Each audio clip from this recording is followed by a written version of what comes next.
তারা নাসিরউদ্দিন পাটোয়ারি সেদিন বললেন যে গণভোট নিয়ে একটা মন্তব্য করলেন যে বিএনপির জন্ম হ্যাঁ ভোটের মানে না ভোটের মাধ্যমে। আমার মনে হয় কি হিরো আলমের সাথে একটা সখ্যতাপূর্ণ আচরণ তার সাথে আছে এবং মনে হয় যে অশিক্ষিত হিরো আলম আর শিক্ষিত হিরো আলমও মনে করতেছে আমি একটা মনে হয় শিক্ষিত বন্ধু পাইলাম। আসলে এমন একটা পরিবেশ চলতেছে, আসলে যারা হলো আজকে নীতি কথা বলে এরা হলো 47-এ পাকিস্তান চায় নাই, 71-এ বাংলাদেশ চায় নাই। তো এদের কাছ থেকে যখন নীতি কথা শুনতে হয় তখন জাতির জন্য লজ্জার এবং বিব্রতকর। আজকে দেখেন নারীরা যেখানে সামনে এগিয়ে যাবে তারা নারীদের কর্মক্ষমতা কমানোর চেষ্টা করতেছে যাতে তাদেরকে পরবর্তীতে বিভিন্ন জায়গা থেকে আপনি বোন একটা নারী সাংবাদিক আপনার যদি কর্মক্ষমতা কমায় দেয় আপনাকে পরবর্তী বলে তোমার আসার দরকার নাই, অফিসে আসার দরকার নাই, তুমি বাসায় থাকো। ওরা যে পলিসি নিয়েছে নারী বিবর্জিত পলিসি।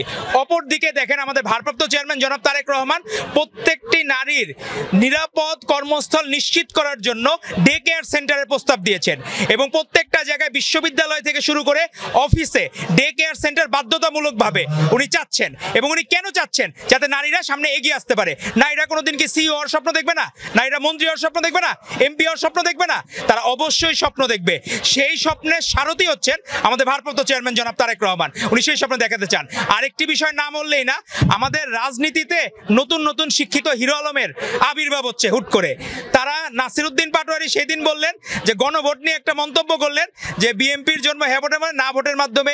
আমার মনে হয় কি হিরো আলমের সাথে একটা সখ্যতাপূর্ণ আচরণ তার সাথে আছে এবং মনে হয় যে অশিক্ষিত হিরো আলম আর শিক্ষিত হিরো আলমও মনে করতেছে আমি একটা মনে হয় শিক্ষিত বন্ধু পাইলাম। তো এই জন্য মনে হয় নাসিরউদ্দিন পাটোয়ারির আচার আচরণ দেখলে মনে হয় সে নিজে মমতাজ আগে নর্তকী ছিল, পার্লামেন্টে গেছে, পরবর্তীতে হিরো আলম ছিল, পরিমণিরা ছিল, সেই শূন্যস্থান পূরণ করার দায়িত্ব নিয়েছেন এই নাসিরউদ্দিন পাটোয়ারিরা। তো আমরা তাদের বক্তব্যকে ঘৃণা ভরে প্রত্যাখ্যান করি, কারণ বাংলাদেশে যতবার সুষ্ঠু নির্বাচন হয়েছে ততবারই বিএনপি রাষ্ট্র ক্ষমতায় অধিষ্ঠিত হয়েছে।